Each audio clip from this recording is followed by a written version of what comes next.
It's gotta be. It's gotta be. It's gotta be. Hello, everybody. It's me, Dr. Nefario. I guess this is the perfect time to get some at the save. Yeah, we have to get ink ribbons. Yeah, so and if you play on Nightmare mode, you have to use the ink ribbons. If you play on normal, you don't. So I'm playing on Nightmare. It's like less ammo. If you die, obviously there's no quick saves or anything like that. Hell yeah, dude. That's for real dogs.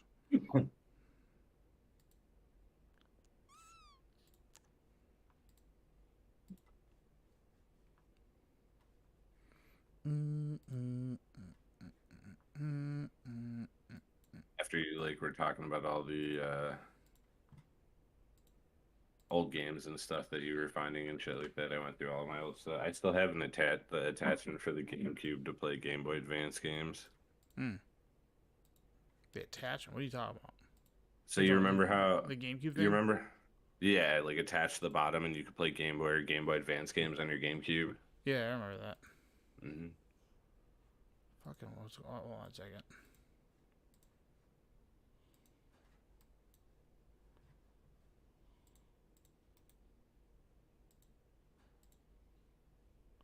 That was weird. That was weird.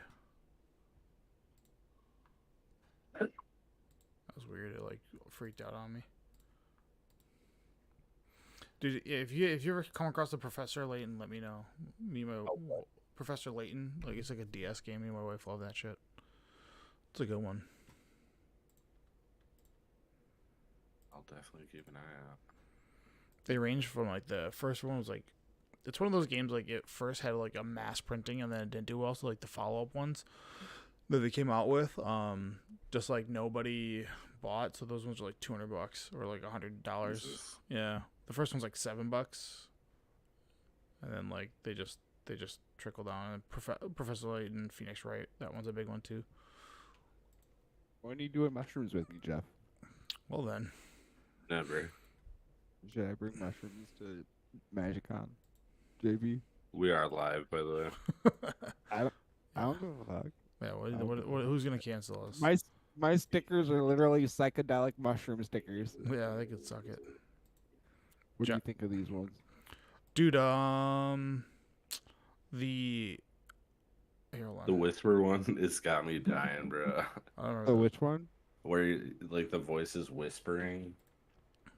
It's gotta be. Yeah. That one's great, dude. Gotta be. The beat on it, if you could isolate the beat without me doing that, because I want to use that for the MagicCon Chicago footage.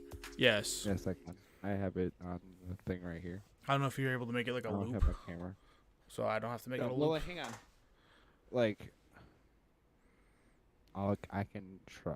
Do you have I can give you a 30-second clip or whatever. I can make it a loop. It just takes me a little bit to make it clean. I can do it. If you already had it, because it cuts out after 14 seconds, and then I have to piece it together. There's a way to do it. I can do it. See, with the vocal samples, it's hard to want to do a loop, get a perfect loop or whatever. But I can get you a perfect loop of that. Because that beat is sick. I think I like that for going in and out. Yeah. I think it's real good. I don't know what the first one was, but I liked it. The flashback one? Yeah. Who was saying flashbacks? My dumbass. There's both of you are saying it. Yeah, I thought it was me because I was like, what the fuck? You're the one that has the Great. It's gotta be. That one fucking tits. No, it's him saying real good is what it's saying. Or JB is saying. Yeah, I heard my voice and I was like, what the fuck? That one is great. Fucking rules, dude. Goofy as fuck. I love it. It's exactly what I'm looking for. Just something kind of, I hate saying on the nose, but it's fucking awesome. Just good shit. Yes. Are you gonna attempt your? Wait, what? Said yes. Dope. Are we live? Yeah, we're live. Yes. You can announce it. Video is gonna go up tonight. I gotta work on it after our podcast. I got all the things ready to go for it. Did I mention that I'm back in school, boys? You did. Yeah. I guess not to That'd the be cool. audience.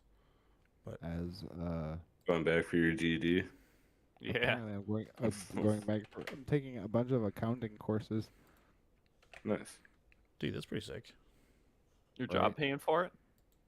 Kind of, well, like reimbursing me. You Okay. know? You That's front fine. it, you pass. They give like, hey, you got a C plus. Congratulations. Here's your monies. So is Yeah, it more like just accredited courses or something? Yeah, probably. Like yeah. certificates? Fucking no videos No, today. like I'm getting my MBA. Oh, you're getting like an actual. Okay. Yeah. I wasn't sure if Uh, it was just like certificates, because a lot of the times well, obviously not the same thing exactly, but like programming, they'll send you back to do courses or whatever, and it'll be like 2 or 3 courses, and then you get like a certificate for whatever. Right. No, I'm getting my actual MBA, so I Nice. can Free. What's an MBA? Master's degree? Is that what that means? master's in business administration. Oh, nice. It's like a degree to be like to get hired on as like a manager, a management accountant. Yeah, I hired on as like an accountant, like Fuzz, yeah. advisor. Basically, it's just a bonus how on your application, so you can say, check this out. I can do a little more for you on the administrative side. Hire me. Yeah, it's for me to move out of like the lab part of my job into the like more administrative business sector, and like Gotcha. to get the like to climb up the ladder to be like a manager or whatever. Climbing the ladder. Dog going to the top. Ooh, let me see if I can find that song. All right. All right, so what are we talking about tonight? I don't know. Spoilers. You'll probably get bored of it. So. Pre-release. Oh. Pre-release. I need to find a card to put my background as. I hear the words spoilers, and my eyes glaze over. And I just go, oh. JBB fucking hating spoilers. I think the only thing I like so far, like this segment, I know you guys might be not keen on, but I love ranking like every keyword ability. I love it. I do enjoy that. It's just fun and stupid. Because guess what? When everything's I've been having fun with this. well, when we rank everything, then we're gonna have to go and actually rank them from 1 to whatever at each tier. So we're gonna do I S, don't mind the ranking. double 'cause I S, like to argue about dumb things. triple S. Oh, get out of here. It's Okay, funny, like now I'm out. I admit that like I have rarely listened to our podcast, but like I've been going back to get sound bites or whatever, and I'm listening to like us argue over like the keywords, and like when someone gets really upset, you can tell. That's like, the best. That's all Yeah. we. That's That's all what we makes want. it good podcasting. Yeah. all of us have like very major tales when we're emotional and what we're talking about. That's Yeah. because I'm Very, always like- right and you fuckers are always wrong. I gave you Uh-huh. haste as an S. What do you want from me? It should be that. You can actually always is. tell. It should be emotional. It's a good thing. Yeah. Fucking act like you care. Feel sunny, man. Right. All right. Moving into 3 years of this now, we should have like At least an some attachment. chemistry with a Attachment. little bit Well, like, my whole shtick is I hate people that No, don't an have money. attachment. oh yeah, Oh yeah. oh yeah, oh yeah. I'm attached to this. This is why I show up every week. Oh yeah. Here we go. 3, 2, 1 theme song. This is Oh, just a no. way to get away from my girlfriend. I just do it so This guy. I can just text my wife. Shut those kids up. This guy has a girlfriend. It must be nice. You getting sliz, huh? I know, right? Been looking at rings lately. Oh, guy. Nice. Uh-oh. And with that, She listen you to are the li- podcast? Are we in trouble? That's like I can't make fun of that, but like the girlfriend comment, I could make fun of that. Well, if you like your rings But are tight. I mean, you can make fun of whatever you want. Here's Oh, where it's we like go. the.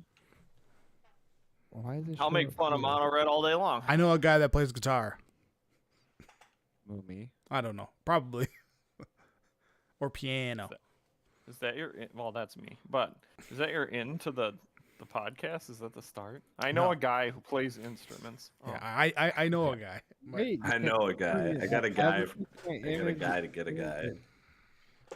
All right. Where's my stupid image? Oh my god. Well, I'm not putting images up. Don't worry today, unless you want to look at me. No, I know. This can be a. finally got it, and then you're stealing Yeah, my, and I was gonna turn on my stealing my cam glory. today and everything. Yeah. What the hell? I likely stealing my story. Jamie. glory. Hey, you gonna cut your hair off for Locks for Finally got a Love? picture. I love So it. Yes. can we? No, not Locks for Love. I'll do it. Well, you don't have I'm any gonna do locks. it. What hair, bro? Can we do an episode if we get up to 5,000 YouTube subscribers? Can we shave JB's head, bake it into a wig, and then Josh has to wear JB's hair? Oh yes, I'm 100% down, and I'll still get the tattoo even. But yes, we have to do this. Guys, what happened? We have to be at like 5K Facebook followers now, right? I think we're like short by like 10. So today could be the day where we hit it. Wow. I know. We'll definitely hit it next Yeah, week. plan. All right. That's right. 3, 2, great. 1. We already did the intro, and you are listening to episode 138 of Paper Player. I'm your host Tony, joined with Josh, Jeff, and JB. This episode is going to be called Murder Pickups or Pre-Release Pickups, whatever you want to call them. The hot stuff that you're going to be looking for at your pre-release and going to be pillaging from those people that only come out once every 3 months to play pre-release. Okay. Oh You're no. you're No not- one used to do trades that all the anymore. time. Hang on, I got a lot of like commented back whenever I made the no one trades anymore comment. But Yeah. like now is my time to say it on cam. No one trades anymore. It's well, you know And what? you'll see it this weekend. No one's going to be trading anything. People want to, they just don't. People Yeah. want to look at your binder, but they don't Yeah. want to trade. Yeah, it's Yeah, because they're always looking for like 2 cards, and they're Yeah. like, "Do you have Everyone these?" wants- And I'm like, "No." All of us nerds want to look at the binder because we're all nerds. We all like shiny, cool, collectible things, but like no one trades anymore. I do Everyone because I wants have to autism. Yeah, I Right, guess. right. You and me, like we do it because like we came from that Uh. era, and that was like the best part of what Yeah, we I was a loved about binder grinder. Yeah, I know. I was dude. the Oh. fucking champ. I miss when used to be JB didn't the know the guy. value of cards. Yeah, that was like Oh, for I a, was that, That was was like, the glory days. that was like all for like 3 months, and then that kid. Yeah, and then I fucking got- smashed the hell out of so he many took people. he ruined Milwaukee. Okay. He Bye just- bye, Hang on, fetch all of lands. us did. All of us did. Yeah. Yeah. I remember Jeff and I strategically like put up, but this is like way back in the day. Strategically here we put up go. our binder so each page was like $1 value. So like one page was all $1. Next No, page was that's at a mistake. $2. That No, was a this was- mistake. No, it wasn't. Jay, This This No. was before you could like look This up is like- prices on Let your Let me phone. tell you how to This is really like- do it. all right, hold on. years Hold on. I'll Let's- tell you the we're- real master way. We're gonna go into the. like almost 20 years ago. We're talking. You about. had a binder that had all your garbage rares that were $1 to $5. Just in And there. then if someone said, "Oh, I don't see anything," that's when you pull out the real binder The because big you guns. always Yes, we get the did that too. casuals. You always get the casuals with the cheap binder, and you trade them for like Jaces, and you're like, "Oh yeah, check this out. You want this? Yep. You want the sick vampire? Here you go. Give me that Jace, the Mind Sculptor." Oh yeah. Blackula. I Yeah. traded a Liliana the Veil for a foil Scalding Tarn. Woo. Or not Liliana the Veil, sorry, Liliana the Liliana Vest. Fess. Yeah, Yeah, Liliana it Vest. seems like Still a- have my Liliana vest. Yeah, your busted ass one. Yep. I Once still upon a have time, it. you could be like, this It- card's mythic, and those two are gold, and those are Yeah. rare It's gold like cards. a foil one from Lorwyn, and I've had it. Yeah, it was like forever. how you would be able to trade in an MTGA Yes. if you were. beat the shit out of. It's so beat. and All right. it's foil, so Alright. it looks really bad, but I keep it because it's good in EDH. I want to delve more into this binder grinder stuff, but let me get these promos out. Connect with us on socials. Go to our link tree, Paper Player. Help us get up to 5,000 Facebook followers. We're about like 10 short. So if you're watching this right now, get out there, just like us, and then just let me hit 5,000, and then you can unsubscribe. I don't give a shit. Or stay with us if you want to be Ain't part. nothing to it. Let's do it. If you want to be part of the if you want to be part of the greatest Magic the Gathering podcast ever, this is the where you go. Everybody else, like, we're underground, we're vintage, I guess, now because we're going on 3 years. That basically is like the lifeline of 1% of Magic podcasts. So we're there. Oh my god. Yeah. Can I say something? Yeah. Okay. I was listening to. So you remember how there was that rap album, right? Way back in like 2010. Dude, okay, let me just stop you real quick. You do this all the time. You remember that you always. It's that guy with glasses. It's what you just said. All right, fine. Remember this rap The- album? The Magic rap album Okay. by Yes. Patrick Thank you. Chapin. Yes. Who made a magic rap album? Patrick Patrick Chapin. Chapin. Jason Mind Sculpt. Oh They're my better than all. God. There was a song hang on, on is there that called. I really like it. It's called "Hymn to Turok," and he names a bunch of old important Magic websites Yeah. and like article writers, and hearing some of those names is like, oh my god, I haven't thought of those people in like 10 years, and they don't, or in like more than 10 years, but like I have not, they don't exist anymore. He had Like, this great banger. Yeah, dude, that's where that comes from, and I love it. Yeah. Dude, what was the old what? I'll let you finish the promos. Hold on. I'm all okay. And then after that, if you are interested in seeing us at MagicCon, we got a world record coming up. Play EDH with us. Play EDH with me. I won't be playing EDH. And all of us. I will play EDH with you. You'll be seeing Tiny Tony with a big sign, and if you see that sign, come up to me. I'll give you a sticker for sure. And if you're interested in getting into on a world record, yeah. All right. Show notes real well. Before we go into show notes, I guess I could do this. The Mana Vault, their 1 year anniversary is coming up. I don't know if they have any openings for their CDH tournament that's happening on Saturday, February 17th. That was what I was thinking of when we were talking last 2 weeks ago or whatever. I said that CDH tournament is full. But if you want to go and watch awesome CDH and watch people play for a Twister, that's the spot to go on February 17th at noon. On Friday, February 16th, you'll have the anniversary draft that has a 32-man cap, which is double masters, and then they're rare drafting the prizes or the double master rares. And lastly, on Sunday, I don't know if they still have openings there, but it is a Sunday, February 18th anniversary tournament for Legacy. First place gets a Volcanic, second place gets a Drop, third and fourth get Bayou and Taiga, and fifth or eighth gets $100 cash. It's $50 to get in, and it's proxy friendly. So if you don't have Force Duels, if you don't got duels, guess what? You're covered. You're able to get in. There's no gatekeeping there. It's awesome. And I'm doing the coverage. Yeah, Josh is doing coverage. You got to show up now. All right. And the pre-releases this weekend. Don't forget about the pre-releases. Yeah, pre-release is coming up, so it's going to be sick. If you're not out there, this is kind of one of the. I think I'm going to be able to attend to the Friday ones. I'm kind of happy about that. So, Annabelle gives away collector packs with their prizes. I don't want to blow smoke because I hate doing that, but I will say I am very glad there is a top-heavy prize support tournament space in the Milwaukee area and again. Yeah, that's like awesome. Before, but it died out. He's not doing it anymore. All right. The case flight. Oh, who cares? Oh. Yeah, I don't care about that anymore. That died. That's once every 4 months. I don't care. We're talking like you can bring a constructed deck for real prizes. Kind of like, Oh, that way. Yeah. I thought you were talking about for the pre-release. No. It's sick. That's back, sorry. baby. I meant for constructed. Right. Oh, I agree. So, Yeah, it's great to have a place. So before we get around the Magic Roundtable, some news, but serialized cards, Josh pointed out that they suck, which has been true for a while now.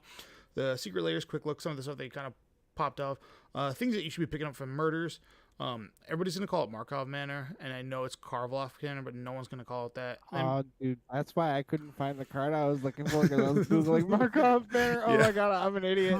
You're like, where is this stupid card? And then pre-release probably the top 8 bombs, which I think we're all going to agree on number 1. I think there's no doubt about that. And then ranking keywords part 5. We got some bangers, man. I swear to God, I think the pinnacle of Magic is from like 1999 to 2004. I swear. It's got the coolest shit that comes out. And then if you guys want to, we could talk about that Goodwill find, which my wife keeps sending me those bulk buys, and somebody made out with a summer edition of a Plateau. Dude, I saw that. Yeah, that's pretty insane. Crazy. Yeah, they dropped $1,700 on the bid, but good luck ever finding a long box of Goodwill ever again. And then I think that's all. And then we could talk about EDH and how it's warping and changing. They're making some really big changes. But with that, Josh, you play Magic this week? You went to F&M. Hell yeah, dude. I did go to F&M. Damn. I played Standard again. Nice. Yeah, the Soldiers deck is just not good anymore.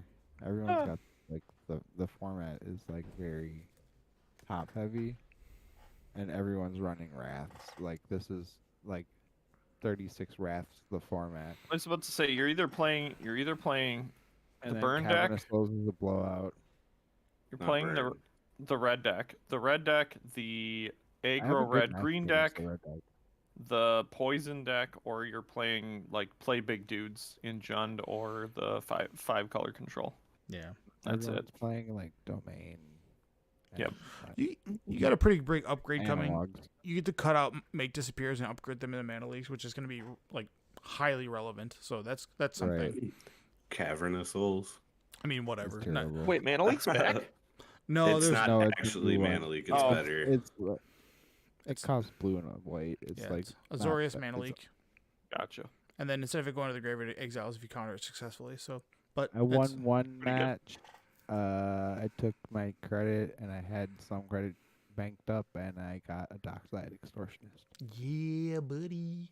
All right. So yeah, for all you people who want to play me at the MagicCon, prepare for Dockside Extortionist. Which we could lead into Prepare. EDH talk about how people can't agree on fun. Did you see that meme I sent? Did I send it? Hang on. Yeah, you did. Continue Yeah. on. That made me laugh. There's 3 power Is- levels. It's Precon, Precons. 7, and C88. Yeah. That made me laugh. That was great. Dude, that's well, whatever. We'll talk about it when I JB, you 'cause play I Magic? actually- I did. I went and played a Legacy, dude. Legacy yesterday, yeah. Which And- was pretty sweet. And Friday. And Friday. Yeah, you're right. I forgot that was last Friday, not 2 Fridays ago. Damn, dude. Last Friday I played what did I play? Lands. Yeah, I was watching you and just been like, Jesus Christ. You had Pithy Needle on that Fiend Artisan, and then I was like, I gotta go. Yeah, I ended up winning that pretty good. I was gonna assume so. Yeah. I mean that deck doesn't have a very good matchup against me. They can sometimes it was the Cradle Control deck, and Yep. sometimes it can sneak in if they can get a fast Crater Hoof. Oh, for sure. But otherwise, I usually just lock them out Yeah. and then blow them up with a 20/20 immediately. Yeah. I don't know the other matchups. I think I was 2-2 by the end of the night. I struggled against. I want to say it was Beans, I got beans, And- greens, potatoes, tomatoes. and then I lost to a Delver deck, which Alright. is surprising, but whatever. It happens. Yeah, at this point, That's who great. cares? I Is love that a Delver. riffraff reference, by the Beans, greens, tomatoes, Yeah, it potatoes. is. way? Yeah. Okay. And then I played Legacy on Tuesday, which I won't lie, I had a lot more fun time doing that because I built. I finally got the Mississippi River pieces in, which is Creative Jesus. Technique. If you guys know what that card is, Yeah. It's got that it's a cool ability to 5 mana. demonstrate. Yeah, it's a 5 mana EDH card that says reveal cards off the top of your deck, and the first card you reveal that's not a land you can cast for free. And the whole point is that it has this thing called Demonstrate, where you can give the ability to your opponent and then make a copy of it for yourself. So you get 2 triggers. And then you play nothing but the soul lands. So, by soul, I mean Yep. make 2 mana. And then you play all these weird 2 mana making lands that you have to sacrifice or have depletion counters that come into play tapped. So you just like turn 3, do the thing. And then you flip your deck. There's a bunch of Cascaders that cost 6, so you always hit Creative Technique.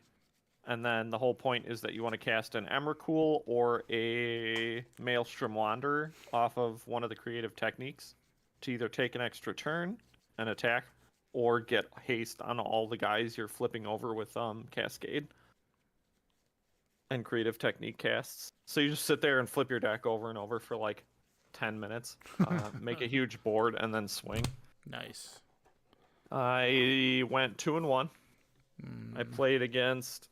I kind of felt bad because I played against a new guy who was playing. Jund. No, I did play against a guy who played Jund. Nice. But I played against some guy a new player to Legacy who was playing. What's the artifact deck called? 8-cast. Yeah.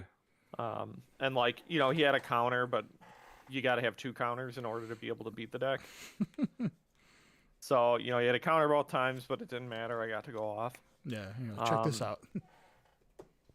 Round 2, I played against Delver, and this Delver player had 2 stifles, which ruins me in his main. Yeah. And on top of that, I played around the first one. My first attempt to play a Creative Technique fizzled, and I got to play a second one, but he flipped a stifle off the top for his free card, and so it ruined my cascade in order to keep going. And I'm like, are you kidding me? You had the sec, and I thought he was playing 4, and he's like, no, I'm only playing 2, and I'm like, come on. Way to get wrecked, dog.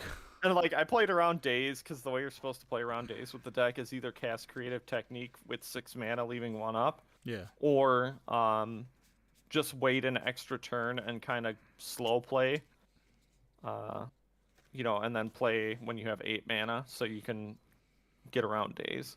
Sure. So I lost to that guy in game 2. It was a lot closer. I managed to actually create board pressure, and then he eked out the win. And then game 3, I played against a Jund player, which is really bad for them. But in game 2, I beat him really fast in game 1. In game 2, he landed a Gaddock Teague right away. Oh. But the deck has made changes because Trumpeting Carnosaur is essentially Cascade 5. Yes. So I just have Trumpeting Carnosaurs to take care of threats like that, and I had it in hand and I killed it and then did my thing. Like, check out, you're gonna lose. So good. Yeah, that card rules. Yeah, that card is awesome. Like, that was an all-star. Yeah, yesterday when I was playing the deck, like, I don't think I would ever play that deck without that card existing.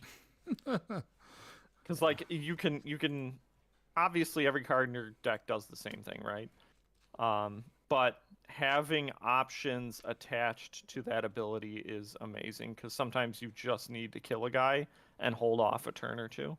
Yeah. And even against the Delver player, there was a point where I was like, okay, he's threatening me. He's got board presence. Are you threatening me? He's got board presence, and I need to take care of it. So I killed his Delver, and he was left like with a single card in hand or something because he double forced my 2 creative techniques. And I was like, okay, I can clear the board and then rebuild up my land base and try and cast another Cascader when I get it. And that was when he had the 2 dazes or 2 stifles, and I was like, okay. But I don't know, deck's really fun, really goofy, definitely way different. Not the best, but I enjoyed it. Sick, dude. I want to build. I think next week I'm gonna try and build the Opalescence deck. You know what I'm talking about? Judge call. Judge. Opalescence. Why? Opalescence. Opalescence. He wants to Okay, piss sure. off the judge. That's why. That's Why, all 'cause you- JB ever wants to do. Is Yeah. make How does that make a the judge Just with his mad? playmats on his own. How does that make the judge mad? Okay. Because okay. like it makes for like very weird deck or like board states. Is Opalescence the one where enchantments Become their Our creature. creatures, yeah. and you play all the ley lines in the deck? Yes, you just slam a bunch of ley lines at the start. You keep a hand that has like Sarah's Sanctum, which taps for white. Yeah. Equal For to the each, number of and then you cast enchantments. Opalescence and kill your opponent because Yes, they're out before upkeep. Yeah, so you're just Yes, like, sir. I pray I get to play the Exodia and just go, yeah, check this out. Yeah. I played against that deck with Belcher once. It was a fun match. That's funny. Well, I mean, it sucks because Belcher targets, so Leyline makes it really bad. I mean, you just Leyline empty of, the Warrens. Oh, I guess. Yeah. Fair. All right. Jeff, you play Magic? I went to FNM. It's your people's champ here to tell you I'm still undefeated. Went 3-0 at FNM. Damn. Didn't even drop a game. Beat all my opponents in 2 games. Like, check this out. Flexing on us. So round 1, I played against some Grixis deck that was playing some red enchantment that allows you to like cast an instant or sorcery from your graveyard for free randomly. Yeah. He never got to cast it because I was playing mono red and he was just dead before he had enough mana. Yeah. Round 2, played against blue red pirates, was close. Game 2, he mismarked his life on the app and thought he was at 8, so he let me swing for 7, and I pointed out on my notepad that he was at 7. Classic. So he lost game 2. And round 3, I actually played against the one guy I lost to at the RCQ. Except instead of Bant Infect, he was playing mono white Infect, so it just allowed for me to like put more pressure because I didn't have to worry about Mono white. March swirling mists and stuff like that. Yeah, dude. I So- don't know why you would go mono white. He said he tries not to play mainstream decks, and now that Bant Infect is too popular, he wanted to try out mono white. Classic Yeah. guy. I took my winnings and I picked up 2 swords for my new EDH deck, the green-red one and the green-white one. Hmm. I picked up a Godo. I promised the group I wouldn't get Helm for the deck though, because I don't. Yeah. That's just too easy. But we do have I don't care about home. You can play it. what is the red-white equipment? Sunforge, and Sunforger. I picked up Boil so I can blow up all the blue players' Oh, Boyle's lands. so great. I I love don't Boyle. play blue. So I did that, and just looking forward to EDH in like a week or two. Big dude. Mono Red, still good. Play Hell it. yeah. It's like $150. Interesting. All right. Well, Do you play any Magic, Tony? 0. Never. I was about to say Tony Except doesn't on your ever phone. actually play. I haven't played on my phone. I got bored of standard, and then waiting for the new limited format to come out. So I'm just waiting for Murders at Carvelaw Manor, so I can try that set out. And we'll be talking about that a lot today. But before, Are you pre-releasing? yeah, I'll try to on Friday. I'll try to sneak out. We'll see. And to be fair, you might not have played Magic, but you played buy a collection for $60 that's worth like $1 million. Yeah, Oh I got, my God. I got lucky. Let's just put it that way. That was a bomb. I can't, it's my years and years of being a Magic dealer. I can Oh, call them as I see them. I get to say my thoughts on that. Oh, great! Go ahead, I'm yeah. so excited. So I went to. Wait, is that where we're at? I'm talking about this slide that you're. Oh, okay. Well, messing yeah, with. we'll bring that up next. But Okay. yeah. So I was just like, my wife is really into collecting all the advanced, basically every Pokemon game that stops at from I guess the DS era down. Everything that's recent or current is not really worth much. It's just, and I think that's because of how the Switch model set up. So I was just like hunting for a bunch of stuff. I went to a bunch of thrift stores, and then went to a place that's local to us. It's a record store. And as I was browsing, I usually do like my 1 lap, and then on my second lap, there was like a case that was holding like 10 or 15 Dreamcasts, and I was like, I was looking, I saw right through it, and I just saw this like the little corner of this like those like crappy old deck boxes, like the old ones, like, oh, and I was like, hey, what is that? Brings it over to me. Things are in like bags. They're just like in sandwich bags, and like there's no love or care to it. And the only thing I can see is a Palinchron. I'm like, I know that card's $30. And I was like, I'll buy the Yu-Gi-Oh, I'll buy all of it, I'll buy the Pokemon that's in there and whatever. And again, I don't say like, I shoot him like, a rookie mistake is always asking like, what do you want to sell this for? Because that's like you saying like, let me see what your price is. The real thing to do is shoot a number, and then that kind of gives him a baseline. So I was just like, I'll give you $60 for this. He's like, I don't know if I could go low for this. And I was like, he's like, do you see anything that's worth anything? So I was like, no, I was just gonna buy this for my kid. I don't really know what's in here. I just know my kid likes Pokemon cards because I think of bags. And I was like, I like this binder here, and I'm like, I have an affinity for these other 2 binders that are like classic Yu-Gi-Oh binders. And he's like, okay, let me go talk to the manager. He goes, yeah, I'll give you $60, no tax. I was like, cool. And then I took it home, and like my wife's like, you should make a video out of this. And I go, I don't really care because it's all the setup, and like it with the value that I pulled from it, like it would have seemed staged anyways. But there was the first thing was the Palinchron, which was $30 off the top. There was a Chromox in there from Mirrodin, which is roughly 80. A Sliver. I called the Gilded Drake. The only reason I made a shot like that is because Palinchron is from Urza's like that legacy. So I was like, man, maybe I can get like a land from out of that's not Sheeving Gorge.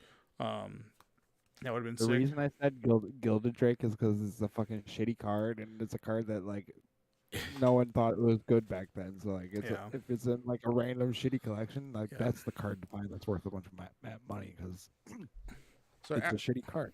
after the $60 that I invested, I don't know, the aftermath of it all probably like value of like $550-$600, which was like pretty sick. So like all the Magic cards I'm keeping, and like right now I already sold that Ivysaur. It's like a reverse foil Ivysaur from Legendary Collection back in 2002. That one sold for $60 already, so that's already off my. Nice. Yeah, and then like I have a Build-A-Bear Squirtle that sold for like 20, and I've just been like moving stuff like crazy. So that was like kind of cool. I was like, wow, that paid for itself right there. So I didn't go through all the Yu-Gi-Oh because again I worked at a shop for a very long time and I used to buy cards. Yu-Gi-Oh typically is straight bulk unless it's like the newest box that's out with the secret rare that's just a 3 of until they get restricted to 1 and then they put it in a tin. That's the cycle of Yu-Gi-Oh. The hottest card's always $150 and then they drops down to restricted to 1 and then after it's restricted to 1 and then gets put in a tin and then it loses like literally just overnight tanks. So the secret foils tend to still hold some value though with Yu-Gi-Oh because The ghost foils, yeah. Also like you always want to check for like original cards. Like original Blue Eyes still sells for like $100-$200. Yeah, so that's if it's minty and crispy. Yeah. So like obviously like there's a not the original Blue Eyes from LOB, but like the deck Blue Eyes. That's in there. Started at Kaiba, started at Dark Magician were in there, but they're just beat the hell out of. They're like, you know. Dude, I will still trade you for that Blue Eyes. Okay. I mean, it's like bent in half, but it's fine. It's got love on Which it. one? Started at Kaiba. Kaiba was my favorite. Blue Eyes was like one of my favorite Yu-Gi-Oh cards. Like my roommate got me. It's not Funko Pop, but it's like the other brand that does like something similar, and it's Kaiba with like the dual disc and stuff. Yeah. So it'd be cool to kind of have the Blue Eyes sitting up there with him. Yeah, the Blue Eyes is dope. All right. So yesterday, Saffron Alov, he wrote a tweet that the number of unwritten rules and commanders that you are expected to follow but aren't enforced by the ban list or rules is probably my least favorite part about the format. It's like Commander is a bunch of 80-year-old baseball fans that throw a fit when someone flips a bat. So, What is flipping a bat? I don't So understand. when you hit like a home run or really, it's like a. it's perform- you just, like, considered check it out. bad. well, it's bad It's for like- you. When yeah, players bad flip the sportsmanship. bat. It's That's beyond. Yeah. It's stupid. I mean, Don't care. it's old men getting mad at end zone dances. Same thing. Yeah, I was about to say that's what I was thinking Yeah. when you said it. I was like, Alright. it's got to be like the end zone stuff, right? All right. Yeah. And Who gives the a fuck? Saffron Olive's like comment comes from like they were talking about whether or not CEDH should have its own ban list. It's been a conversation for about a year now. Like Yeah, just- I mean, we've been talking about it too for Yeah. a long, Oh yeah. So for a while. in short, just want to ask you guys, what are some of the unwritten rules that you guys currently know? You can't No play mass red. land destruction. So is the Armageddon's most are out, common right? one. I Yeah. hate it so much. Yeah, it's a bad one. No, I meant I hate the idea of a rule 0 Oh, agreed. Yeah. But in for random groups. In terms of showing up to FNM and wanting to play, It's really being just mad about people Armageddon. playing cards that are not banned is stupid. agreed. That's it. But like, as Agreed, far as but- some of the unwritten rules that like I know, it's no mass land destruction, no infinite turns. People hate that. Oh, yeah, people don't like infinite Dude, turns, I right. promise you, when I used to show up, because a long time ago when EDH was first starting to take off, in like 2012, 2013, I built a Augustine deck, Grand Arbiter, Mm-hmm. and I promise you, I was attacked immediately every time. People just Yep. beat the hell out of me. So there's like certain People there's don't like certain taxes. commanders that everyone targets you Yep. immediately. And Yep. like that's not really an unwritten rule, but it's like you can tell that it's should like, know. okay, at that point if you play that guy, you're gonna get beat up. You're gonna be arch enemy, yeah. I think the most Just common like- one now Which is I think is T-grid. miserable, but whatever. T-grade is T-grade is a T-grade, big like, one. People But you hate know what that. I'm saying? There's certain Narcus commanders or- that make it Even though I have a Turgid in my shield Neat attack. or Yeah, whatever. You're a queef. Yeah, but it's not your commander. There's a big difference between having to draw 99 cards versus it just being in Having your it command in zone. So Yeah. I made a comment on our little Facebook post. Little, Our little Facebook post sure.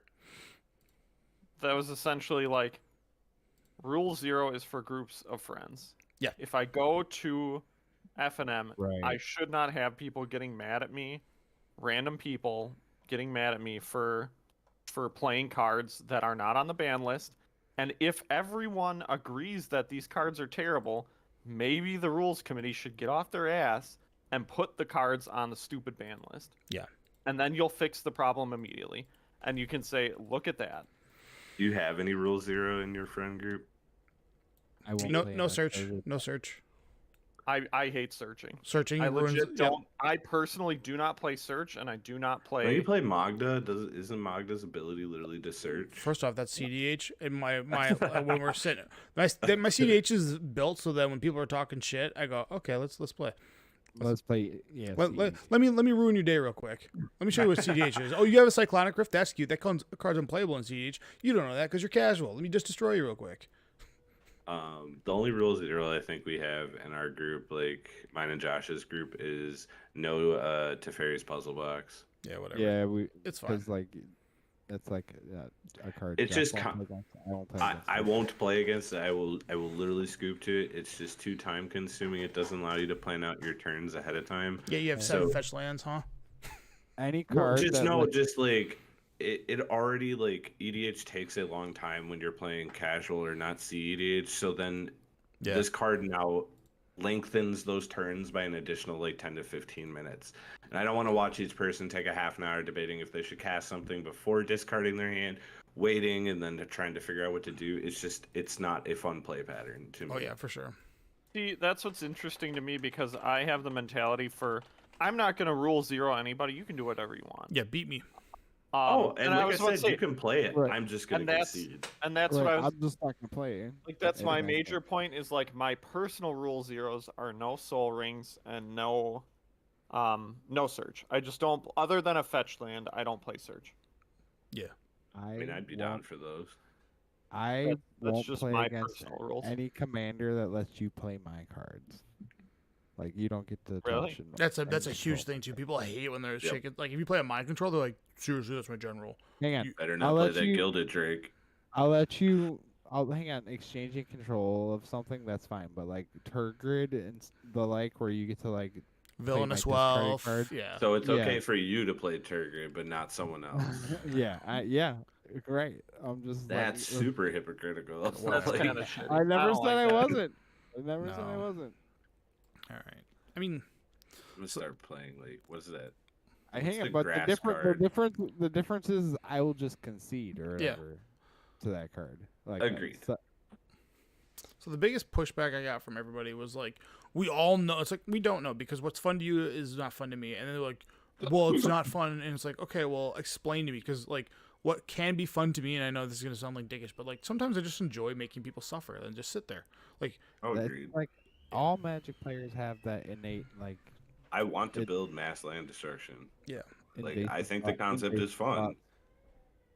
But Yeah, I like, can't because as soon as I sit down against anyone and the first time I cast like a Stone Rain, I'm never gonna hear the end of it. And that's exactly why the rules committee really needs to get off their asses and start putting cards that like large majorities of people who go to like FNM's EDH tournaments are like, I hate this.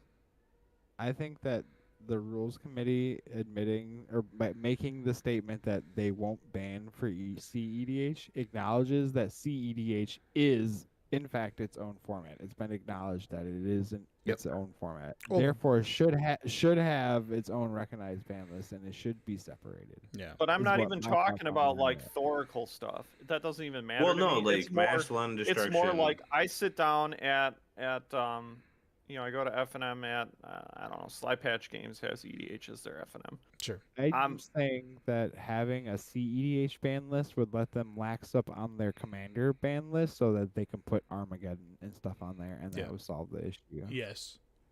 You'd have two How would different it hurt subsets. CEDH? How would it hurt CEDH? It It wouldn't, wouldn't though. That's the right thing now? is you can play mass land destruction in CDH because no one's gonna care. But casual having its own ban list would mean you could put Armageddon on there. So if I wanted to play mass land destruction, I would just have to play against CEDH and make that choice, which I would be fine with. Right. Yeah. Yeah, they'd be like, no mass land destruction. Sure, whatever. But we have And to reprint Mana Crypts, so therefore Mana Crypt's legal, and that's like, okay, well, we obviously understand that money has a part of this. So obviously, Mana Crypt will never be banned from EDH because, I mean, it's CDH, but it's, fast mana is a big argument too. I don't know. Hang on. If fast mana is like it's like a slippery slope because like Oh yeah, I hate it. I don't think Mana Crypt should be banned on the casual commander side, but on the CEDH side, I think it should be banned. Nah. What? Let it I think it exist should be there. the other way around, if It's, anything. yeah, it's the other way around. I mean, Like whatever. CDH is where you're supposed to do degenerate stuff. I mean, if you're gonna go with mana crypt, you might as well just ban all the other mana rocks. Like, so my argument to somebody was like, no fast mana. I go, well, burgeoning Right. is a big problem, right? Like, I've seen casual players like playing at tables, and like someone plays a burgeoning, and the entire table's like, that's so broken. He just keeps it. He's like at 7 lands, and everybody else is at 3. This isn't right. Like, it's like anything. burgeoning. It's whenever someone else is play a land, you can play a land. You can play. Oh yeah, So, yeah. and people are like, that's not right.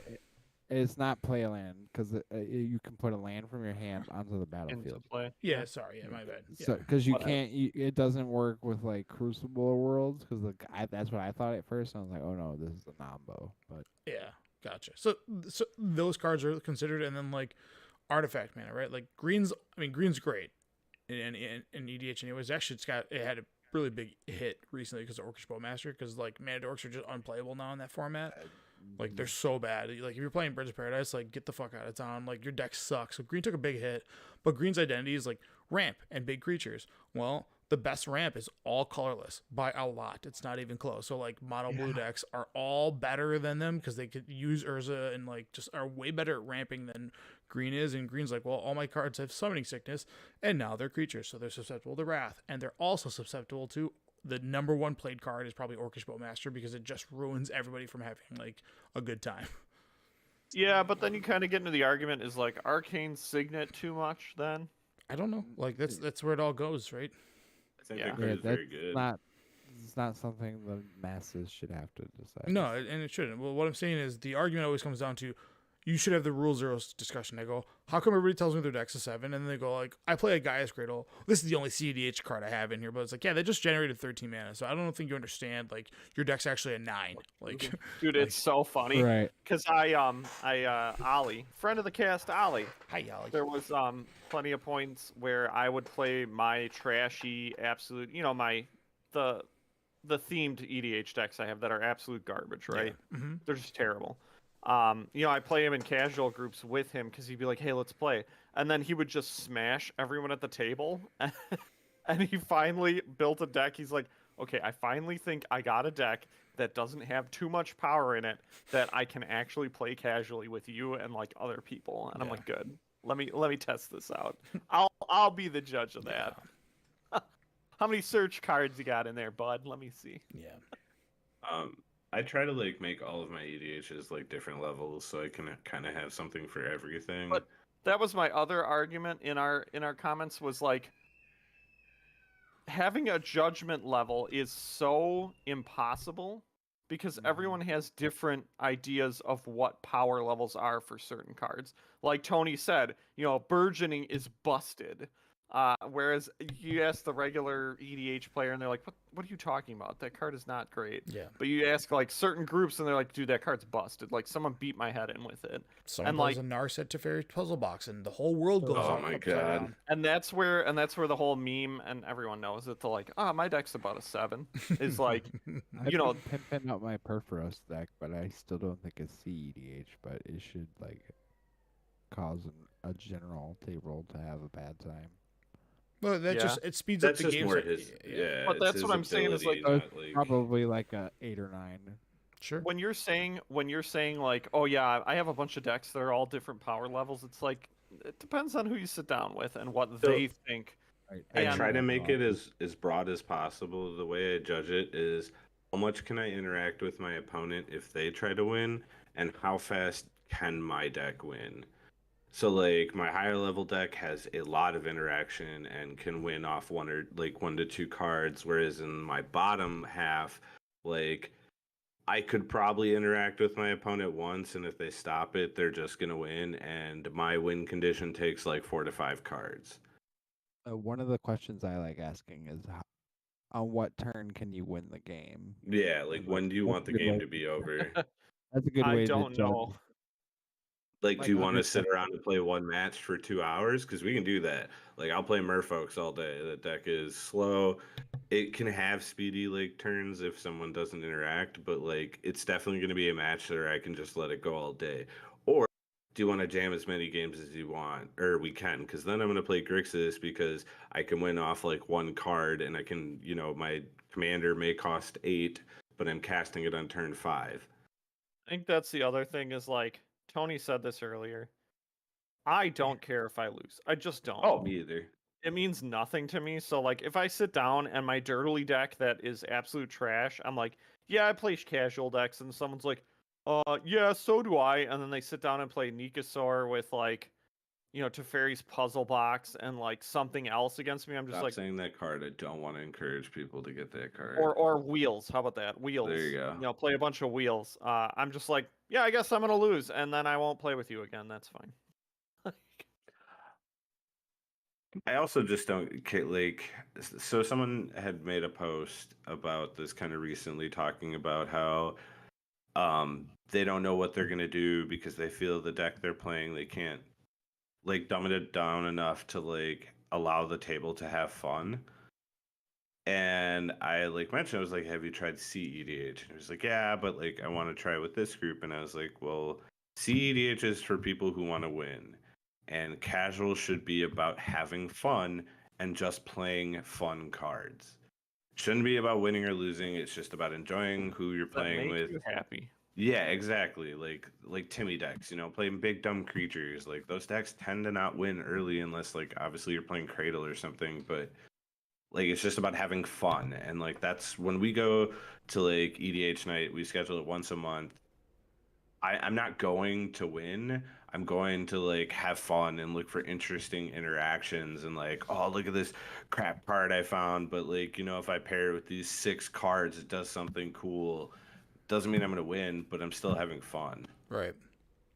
But now, as soon as you put a prize on the table, that changes. Sure. And that's also something I think is wrong with EDH. I don't think it should be. That's why I think CEDH should be separate, because as soon as you put a prize on it, you can't play those fun cards anymore.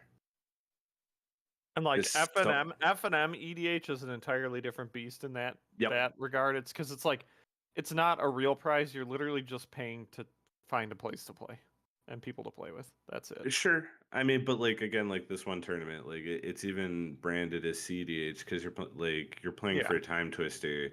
Like I'm not gonna go sit down and like use my Merfolk deck that was a precon that's had like 25 card upgrade. Like I can't do that. I can't. I want to do that and be mad that no one else is at my level. Exactly. You understand? I need people at my no. That's a tournament I go and play like MLD at just to watch people get pissed. My dinosaur deck is way past 25 cards now. So. My Merfolk deck is too. I've added more. That's every single deck ever. But the last kind of caveat to this is what my proposal was. I show up to an F&M, right, and I bring my one EDH deck, and they're like, okay. Then I'm like, let's have the Rule Zero discussion. You can't have this. I go, okay. Well, I got to take out like 6 cards. Like that's a feel bad. And they're like, well, you should. The comments were like, people that play EDH bring multiple decks. Like, what if I didn't? They're like, well, everybody does. It's like, no. Then someone can lend you a deck. It's like, you ever have someone lend you a deck and you're like, I'm going to Green Sun Zenith. I'm going to spend 5 minutes figuring out what I'm trying to do here. Like, lending a deck never works. And like, then there's always CDH. And it's like, okay, well, I've also sat adding CDH pods. Like there was one where like it's like that, the one that we have locally that's like $10 to buy in with a meme deck, and the pod is angry at me because I built a deck that doesn't have CDH level card interaction, and they're like, well, we had some idiot here that was like playing cards that didn't do anything. It's like, yeah, so I can't win. I can't like, I'm not too casual, and I also am not at the CDH level, so like I'm not accepted by either with this deck. But because I play a Cyclonic Rift, everybody fucking loses their mind. So it's one of those like. And that's where it comes down to me saying that, like, if there's a certain card that makes a lot of people angry, like a percentage of people, like a high percentage, it's time for the rules committee to actually do something and start banning cards that people hate. Yeah, like they legit have a salt hate. They have a salt meter that exists on EDH Rec. That's like the saltiest card. Guess what's been in the top 10 for the last 10 years, or since the inception of the site? Armageddon. Yes, like. What are we doing here? I don't want to see it go, though. No one does, because it's fun to me and you. You just play Jockalypse instead. It's fine. Yeah, and then they go, Wizards spent the last 2 years making record profits of making this monster, and now there's no oversight. No one at the reins. Yeah. Yeah. Yeah, I mean, whatever. At this point, EDH is for your friend groups, play CEDH, but if for those FNM goers, because this is the primary way that people interact in Magic now, is purely EDH. Like, have fun having these awkward discussions, and then like this guy justifying that his card's okay versus your card's not being okay, and then you decide to play like, I played an exploration, you play 2 lands per turn, that's cheating. It's like, okay, whatever. And then I sit down and play an uncard and get kicked out of the tournament. Yeah, get out of here. That does nothing. An uncard that does nothing. Yeah. All right. Right. Like, yeah. What is the like actual rule on cards? No, they're banned. Oh, They're you banned. can't. No, Yeah, you can't. They're illegal for the first 7 days, and then they're out. Like on They're release. one on card. And then on Christmas or whatever, they do it too. Most people are pretty happy about like, I want to play my booster tutor, and that's always a cool card because you're like, I'm gonna go buy a pack from the store, and we'll see what happens. Like that's always fun. But I like mean, that's like fun. yeah, if anybody's like, you can't play boosters, like just shut up. Why don't you just go back and be like kitchen warrior, like kitchen table warrior, and go beat up on the people that have pre-cons with 3 upgrades. Right.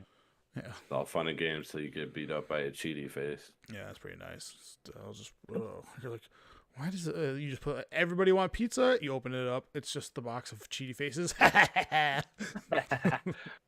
All right, moving on. A lot of promos came out this week. The Pro Tour promo, which is, I don't know if people are memeing. I couldn't tell. Maybe I'm just too dumb. But on Twitter, they were like, top 32 of the Pro Tour get this Rhine and 6. So obviously there's only 32 copies of this, which people are like, that makes it worth going to the Pro Tour. It's like, if you're going to the Pro Tour and this is your livelihood, like, you made a mistake. That's all it really comes down to. I don't know how else to. Anyways, it's a Rhine and 6. It's pretty awesome. Like the comment I liked was like, wow, they really did let AI make magic cards. Yeah. So Or make magic I cards. like this. It makes It's me think goofy. of Adventure Time. Yeah, it's goofy. I yeah, like it. It's cool. It's just like simple. I wouldn't play it, but I like it. Yeah, I just like the Rhine and 6 on the bottom shooting like it's doing Yeah. pew pew. Yeah. It's cool. So like pew pew. I was like, all right, that's Its cool. feet are made of fire. Yeah. So that's pretty rad. But yeah, if you're not able to see on the screen, guess what? You buy a screen. Hold on. I don't want to go there yet. Where am I going? Oh yeah, Josh. Remember when we talked about this? Oh my gosh. On the This screen, is yeah. so- Yeah, we're showing 2 different chromatic lanterns. One from the newest Ravnica set and one from the Brothers War. And you can actively get 2 different chromatic lanterns that are numbered 001 of 500. Their art is slightly different. The one's the Oh, schematic, but it's the nuts. same art. It's And it's just like old border foil. it's the same card. It's the same. It's like so. They're the both same old card. border foil. Yeah, that's And what I'm saying. Yeah. this existing like your serialized card is not special anymore. Like Yeah, I was about to say this is It proof can that you be- should not. chase these Be- because Exactly. it's not safe from seeing a reprint.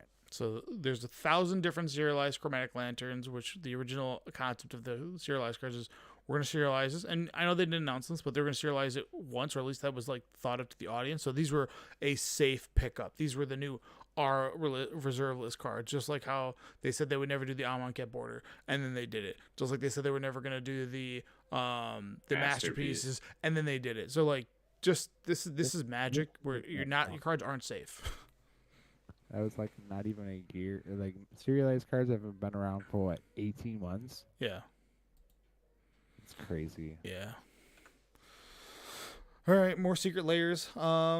We got hard-boiled thrillers, which is supposed to be thematic with Fallout. I don't know much about Fallout the game, but it looks like reconnaissance. It does have a Fallout theme, a vibe. Yeah, Jace the Wielder of Mysteries, Black Market, and the other 2 that come with it are Dire Undercurrents and Opaka Brute, the chronologist. Opika. I think it's more like Yeah. 40s, 50s horror movies or something. I I don't just know, like but the movie poster ones. I think Yeah. they're so cool. Yeah, but- there's like comic books and magazines and Fallout that maybe Yeah. it's supposed because I mean I guess it's it set doesn't from that really era. remind me. So. Yeah. Yeah. I So I don't think need any of these cards, so pass for me. it's It's a a no for me. yeah. Yeah, they all seem. Well, there's always a mystery card that's in that could pop, right? And that's the blowout. Is I didn't know this was in here. Just like people were like, I didn't know this was in here. Like and I'll the- suck it up and buy it when it Yeah. comes on I sale. mean I need a on black TCG. market. So with secret layers, Yeah. do you think we're in I a have world Black where Market Connection. yeah? Do you think we're gonna be in a world where we always have to these are gonna get bought out, and then like if you miss the boat, you miss the boat? Because it's infuriating that like everybody bought that dog thing for like $129, and they're all like there's hundreds of them for on sales. Like, you guys are fucking jerks. Like, you guys blow. Well, like they hit like 500, they're down to like 275, but still you're paying over double Welcome. for it. It's welcome to Magic the Gathering. Those people that are selling those flippers or whatever are the same people that are screaming that you can't play proxies in Legacy. It's the same people. Yeah. It's also the same people who will bulk buy boxes and then sell the singles online and make a slight profit. Mm-hmm. Yeah. Like, companies, whatever. I don't care. You got to do what you got to do. I don't care. Still they am. Sometimes it'll feel bad. Most of the time, it'll be better. I still stand by that statement. MagicCon Amsterdam. You got a pretty cool Consider Inspiring Overseer, which is kind of a wild card. Price of Glory, which is the same style as that Ren and 6. And then you also get Reckless Fireweaver and then Akroma's Memorial. The only thing that sells here is the Akroma Memorial. And then for attending MagicCon Amsterdam, you get a really weird Swords of Plowshares, which, dude, can we knock it off with the Swords of Plowshares? Like being you gotta have the card's 1,000 been printed copies. so many times. They have a serialized version that's like the one that you can get from whatever. They're in that that one Magic that one Secret Lair that was a cross promotion that had that Battlefield Forged golf planes or whatever. That's the one I have in my cube. Yeah, The golf planes is cool. They have they have the old school border. Like, there's just so many Swords of Plowshares. I just feel like there's more room for opportunity for other cards. Like, this Swords of Plowshares isn't unique to me. I think there's something else you could have chose, but whatever. I feel like they just go like, hey, what's a one drop that everybody plays? Swords of Plowshares. Let's do that one. So, or bags, take your pick. I also just don't get how the art even remotely resembles Swords to Plowshare. I don't think it matters anymore. Like, that's fair. Yeah, I think, and also people have been catching them on AI art like left and right. Which, if you go back to that's so funny to me. These, the hard-boiled thrillers, the fingers over here. If you're looking at where my mouse is, there's 6 fingers. 1, 2, 3, 4, 5, and a thumb. 6. And like, it's just the hand. Like, AI just cannot figure it out. Like, the hands. So like wizards, you should prompt it to not do hands so you don't get caught as easily. But it just keeps happening. Like, anyways, like, there's some AI art in here that just people just keep pointing out over and over. Like, you guys are fucking this up. Anyways, nice. Moving on. Love to see it. Store Championship promos. Oh, Dothie Voidwalker. I need that Dothie is so cool. Yeah. So this was really bizarre that Angel Despair is on here. Like, what the hell? Like, this didn't. Is this like some kind of thematic theme that I'm missing? Like, is this like an Orzhov theme and like Angel Despair is coming? Do you think Angel Despair is coming to standard or something? Because why would it be this card?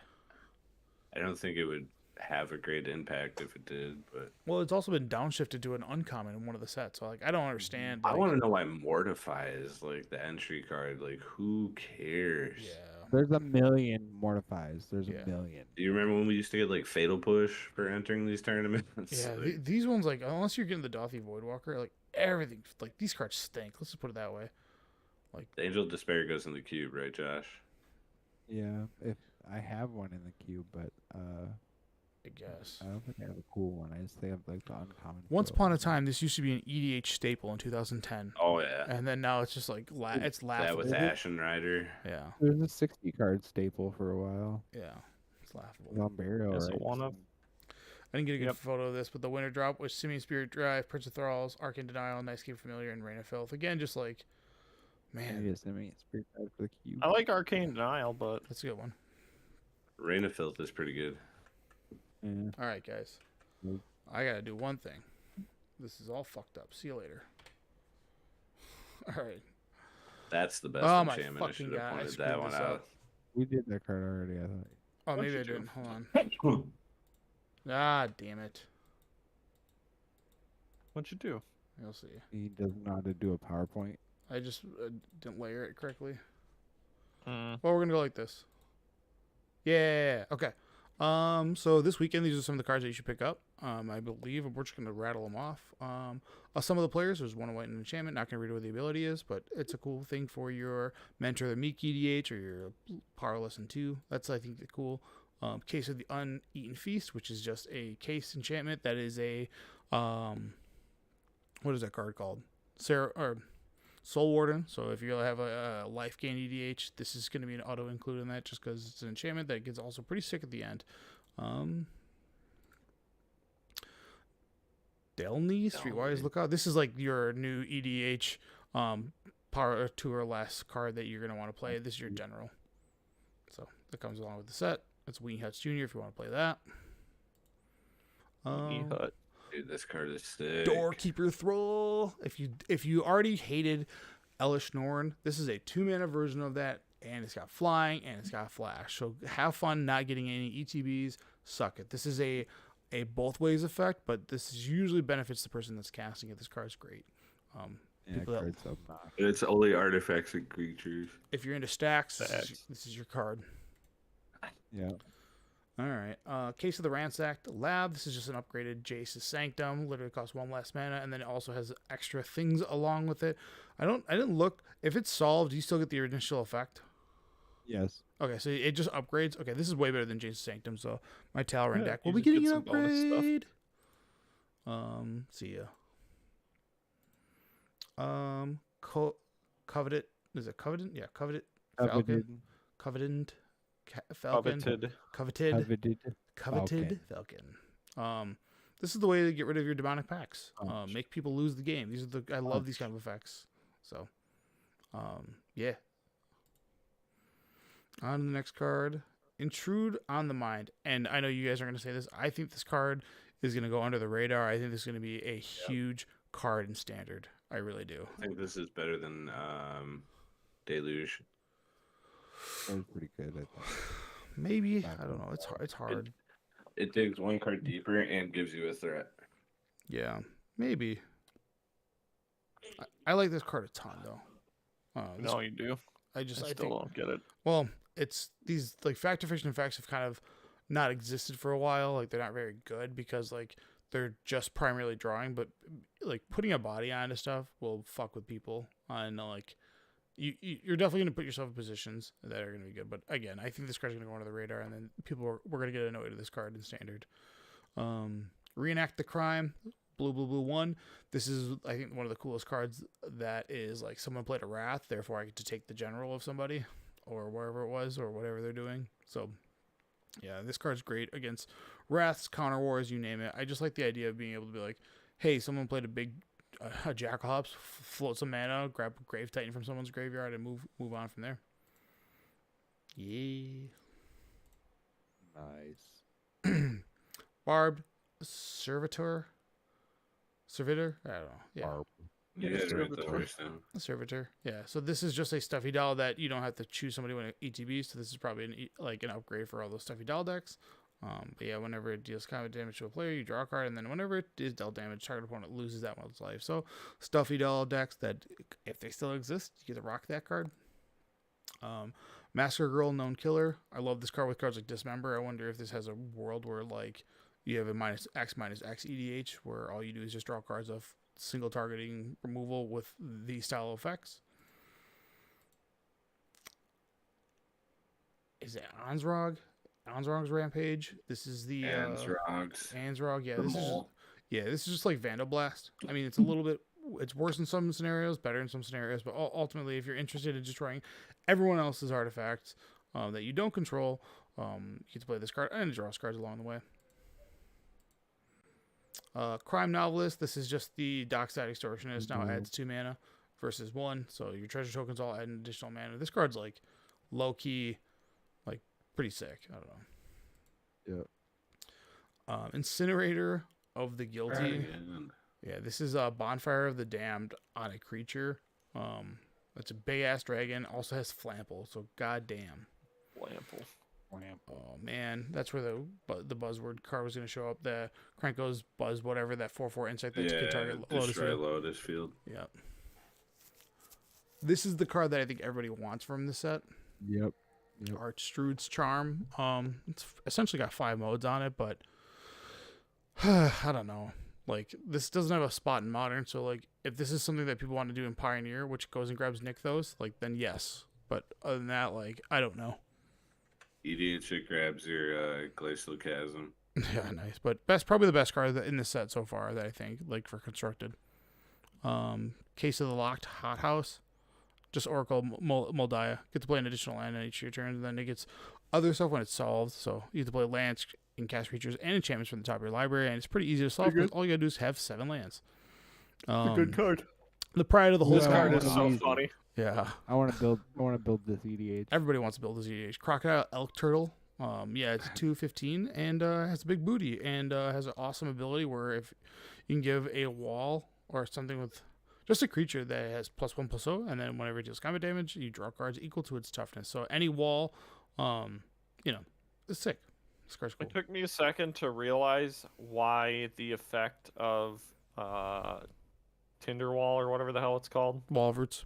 Roots, Mhm. still lets you be able to cast it. Yeah. So if you, Because you just had to cast before.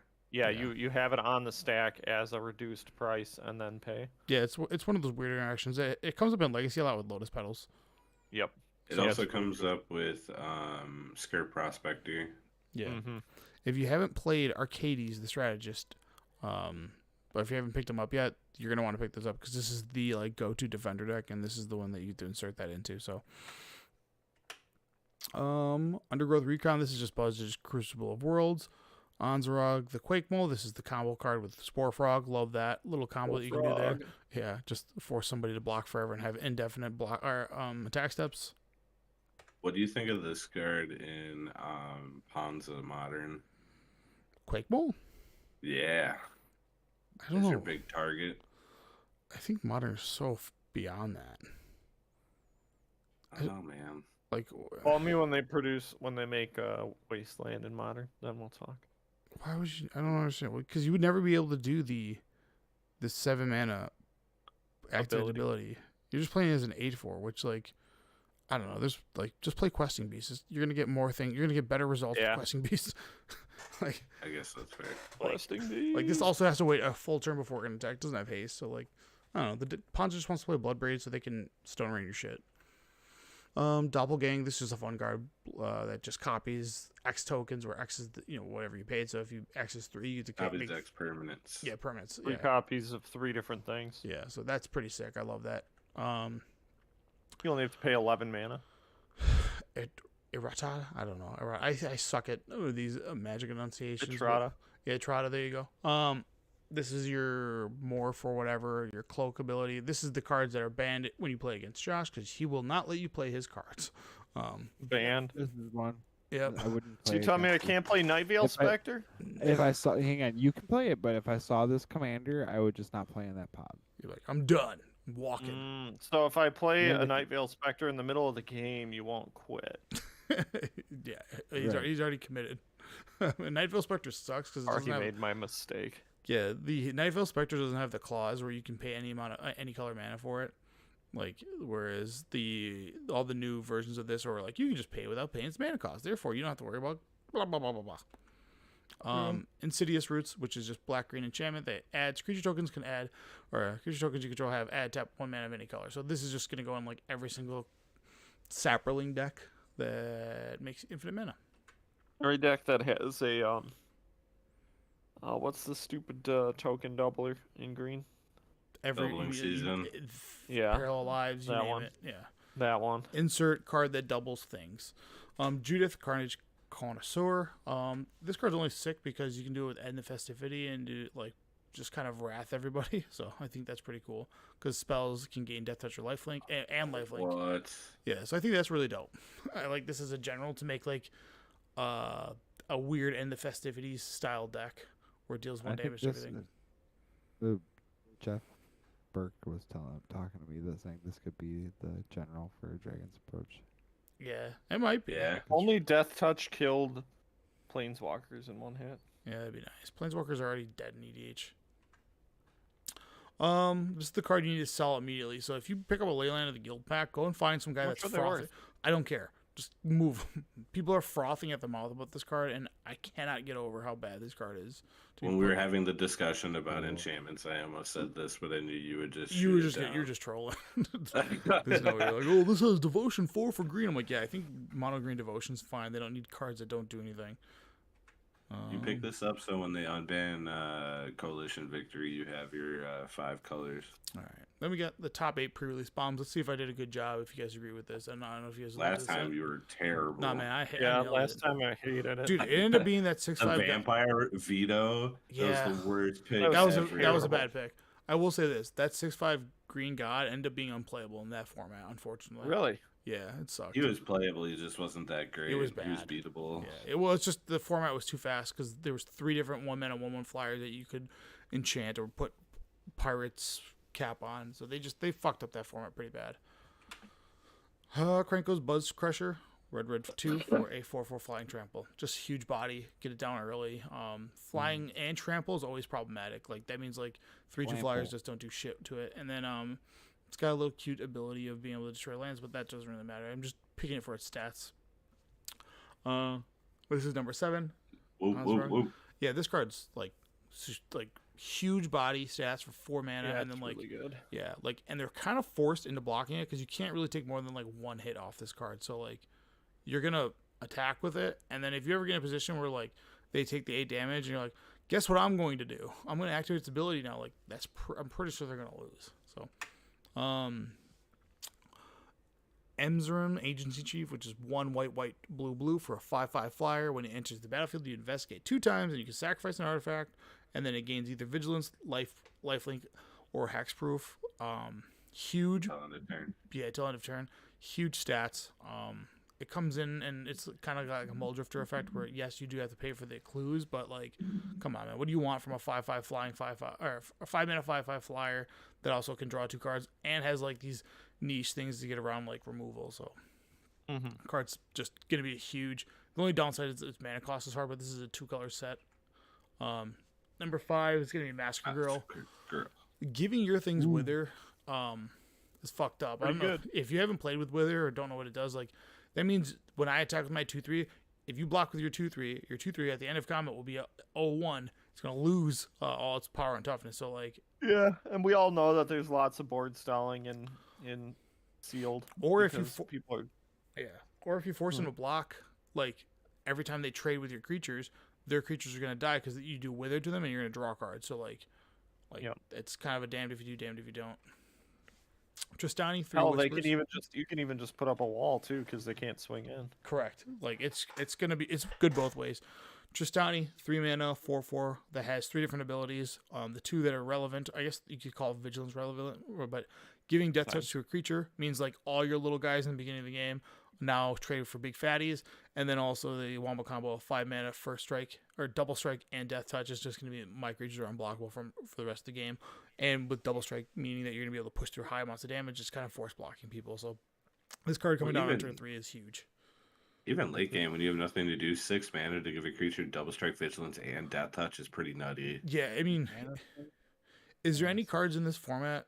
Is there any commons or uncommons that just come with first strike? I don't think there might not be. I think so. If there is, you just throw this and like your first strike goes like, good luck. Number 2 is this might be number 3. No Witnesses, just a Wrath of God. There's actually 2 different Wraths of Gods in this format. There's a 4-mana one and there's a 5-mana black one. That both say each player, then destroy all creatures. So like, be careful this weekend in pre-release because you're probably going to go against a couple Wraths throughout. If you're playing like a 4 or 5 round tournament, someone's gonna have the black Wrath that you play against, and someone's gonna have the white Wrath that you play against. So just like watch out for that stuff. Overextend. Yeah, when you're head on board, just stay there and then just stockpile your cards until you need to, commit more. Number 2 is Aurelia, the Law Above. It's a Boros card for 5 mana. It's a 4/4 flying Vigilance Haste. Huge freaking stats.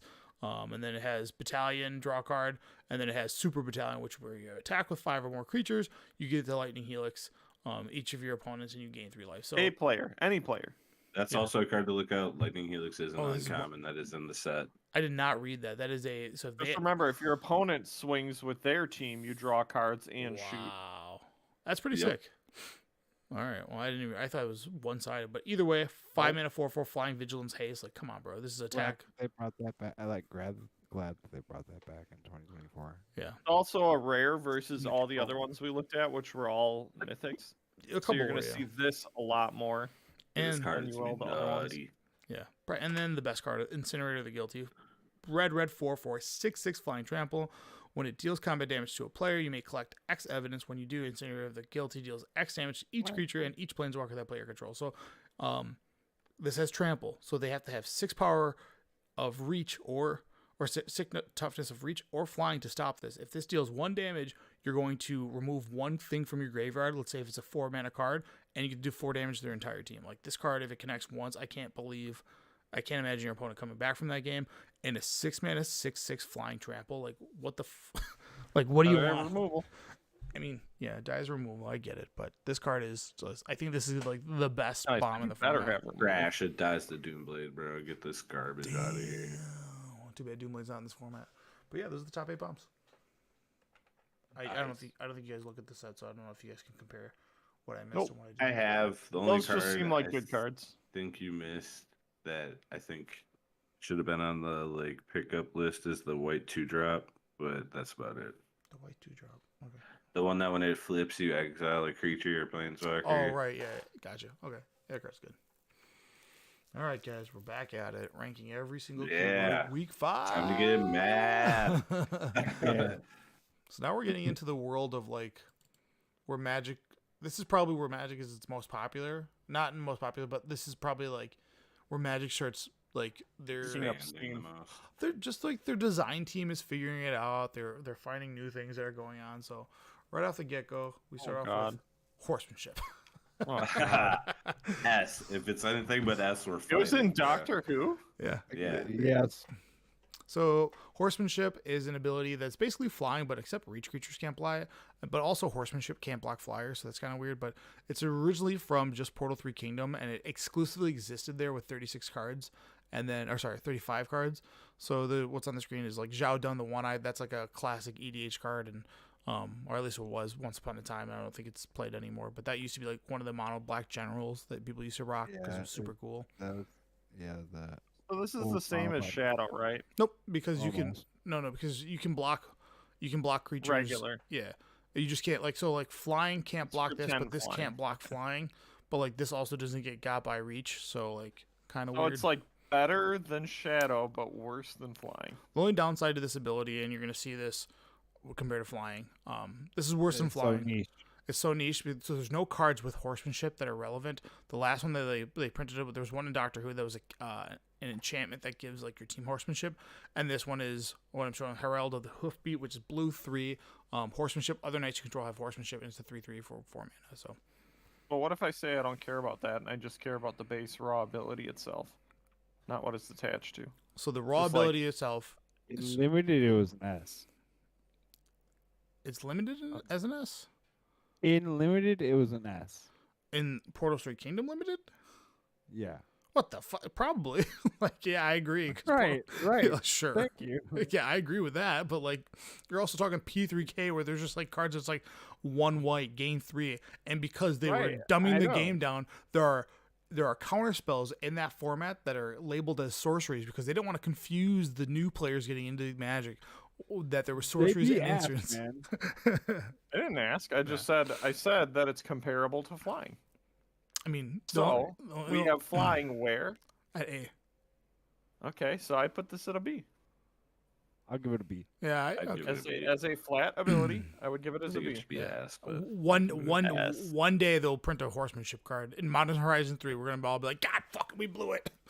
This is an evoke creature with horsemanship that gives everything in your deck horsemanship permanently. there's that mono blue jet. What is it? Sun Quan, where you draw a card for every creature with horseman that attacks or something like that. Yeah, but you had to play bulk cards like Shoe Elite. But it doesn't matter because I the mean- ability itself on its own is what we're No. dictating. There's other factors. Because that That's would be bullshit. Hold on. Then when we get to it, Dredge, you'd be like, the ability to Dredge by itself is not good. It's like, why is Dredge good? Oh, in context, it's one of the most degenerate things you could ever do. But anyways, I digress. Moving on. B. Fading. All right. So if you don't know what fading It's does, spelled faded wrong. It's an A. This one's the Keldon Marauders. This is the one that I was thinking of last week. that has vanishing. Wave it's- is nuts. It has bro. vanishing. Dude. It's different. Oh, I had to figure out how Teferi's Isle works because it has phasing and no directions on it. It just says phasing. Fading. And I was Yeah. no, there's phasing too. Yeah, we And I talked was about like, that a couple weeks wait. ago. What does this do? Yeah. Back in the day, you have to read a manual to play Magic. Okay, now everything's just like. Okay, tell me if I was playing it right. Okay. Teferi's Isle comes into play tapped, right? Mm-hmm. Has phasing. Yep. So it phases out at the end of turn. Tapped. Mm-hmm.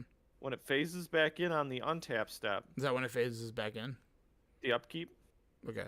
If it's the upkeep, then it phases in at the upkeep, and then it stays. It's phasing. All it is the card exists every other turn. Yeah, and then it would come back. Well, it comes back every your turn. Is it? Just so it phases out and it comes back? I don't think that's how phasing works. All Maybe right, it someone's does. gonna have to teach me how that card works. Yeah, then. whatever. Phasing, we're done with. We're talking about fading. Fading. Yeah. Fading's good. I think this has to be at least an What the fuck, you guys? A. Dude, It's a negative attached to a card. I think this But is it- a B. it's This not is even deep, negative. Like, you're man. allowed to remove the counters. Hold on. So I showed the iconic cards with fading, which are Parallax Wave and Parallax Tide, which they were both printed mistakes. This is not how fading was intended. Sapperling Burst is also a good fading card. Yeah. Yeah, that's what I thought. You forgot it. Great job. No. Yep, you definitely forgot it. You didn't even think about it. Are you sure The Sapperling? That's Hold what. on. Sapperling Burst. Are you sure that one doesn't? Are you sure that's not vanishing? Oh, maybe. Because vanishing is the fixed version of fading. Because it Hold also, on, let me look it up. Yeah. Anyways, You might be right. so No, fading. it's But this fading. card is busted, bro. Yeah, 3-mana, a 4-mana 5/5 that has hex or that has shroud, has fading 3. This was the pinnacle of that standard format. It initially came out in Nemesis. It's fading is No, it's fading. okay. Get wrecked. Whatever. I said that. Yeah. So fading only exists on 17 cards. And there's a little statistic that I have here called the Storm Scale, which is rated from 1 to 10. 1 being this card is very likely to be, or this ability is very likely to be reused, whereas 10 is that we'll never go back to this ability ever again. So it's on the Storm Scale of an 8. But fading reads, Well, that's subjective, though, because the actual ability Storm is like a 9 or a 10. yeah, I know. And it's because the ability is too busted. no, the Storm Scale is And they something, keep reprinting cards with it. the Storm Yeah. Scale, Make new cards with it. I mean, they redid Phyrexian Mana, and I thought that was a Storm Scale 10, but they brought that back. So, but they- Exactly. So the Storm Scale is It's null and void. bad. Doesn't mean It's anything. wrong. it's just something that Mark Rosewater says. But with that, so Yeah, he Blaster says a Germ, lot. fading it has a number. So fading comes with X counters. When you can't remove the last counter, you have to sacrifice it. So, for example, if it's fading 3, every upkeep you lose a counter, then eventually you don't have a counter to remove, and then you have to sacrifice it. Yeah, this is just a negative. Why? Yeah, but Why? what comes with that? It's always attached That's to the something problem. You that's keep cheap. on saying every time we have something that's a negative, you can't look at it and go, "Well, it's a negative to the card, and it'd be better if it didn't." Hold have on. it." Do any of these cards hold up today? Yes. Yes. Which one? Both of the ones behind Yes. Blastoderm So are do you- still played. Where? And if you say pre, EDH. Vintage Cube. Oh my Vintage God. Cube. EDH, Or- pre-modern. They're not playing Pre-modern. in EDH. They're not in modern. They're or not- in EDH. they're not no in one EDH. plays. I've these in never EDH seen What? these anymore. Dude, Parallax Wave gets played all the time. who's playing it? The guys that are also allowing Me. Armageddon. Yeah. No fucking Those way. people are playing Teferi's protection. Yeah, get so- out of here with that shit. All right, so I'm telling you right now, I'm not buying that this gets played in modern at all. Or sorry, not B. modern. Sorry, And pre-modern? in pre-modern, yes, in pre-modern, In but this, Vintage Cube. I don't think this is. I don't think either of these are in Vintage Cube anymore. Parallax Wave is. I've played against it like 6 times last week. Okay. So that might be the I last. have not seen Parallax Tide in it, though. Yeah. So Yeah. It might have came off. It I'm also just might not be on there saying 'cause you it can is do a infinite very mana with good it. card that did a lot when it was around. The two There were cards. together give you infinite mana. this is the ranking the abilities compared to all other abilities, right? And fading, like yes, Parallax Wave has a time in history, which I agree with. It's good in a time in history, and it does see play in Vintage Cube. But aside from like you don't see it in EDH, they have a fixed version of it now, vanishing because it's obviously got a fundamental flaw with it. And I don't know the overall like the mechanics just suck. Like there's no current creature that would be playable in standard with this ability. Isn't there that like the nut collector who has fading also? I don't know. Fading only exists it only exists on like 17 cards total. So there's not a lot That's of cards. also in the vintage cube. So if Earl had Fading 3, Okay. Would it you still be wouldn't good? play it? Of what you answer your own question. You tell me if you think it's Yes. good. Okay. Yes, I would. Yes. You're right. If I put fading on a card that's 1 mana, I win the game. Yes, you're correct. It is a good card. Earl? Earl's 1 mana? Well, either way, like so we're stapling ability. That's what I'm saying. Okay. Is but that my- it doesn't completely limit cards, and it doesn't destroy a card. no, But but also, if a card has fading, normally its stats outweigh its cost. Then at that Okay. point, so at this point, let's say I don't know. We'll say you have fading, right? We'll put fading on Shieldred, and now Shieldred's a 6/5 instead of a 4/5. Like, well, does that change how good Shieldred is? yes, Okay, does it make it better or worse? Better. makes it better. Because it has 2 additional power Yes. Yeah. at the cost of fading 3, where you're gonna lose it, so you can't just like grind your opponent up by not attacking. Isn't that the point of why you already play 4? Is just so you can. Well, always now replace you it can when it attack dies? because your dude's huge, and they can't block it because it's got Death Touch. Well, don't you want to like make sure that you can gain life off it too? I mean, you're going to.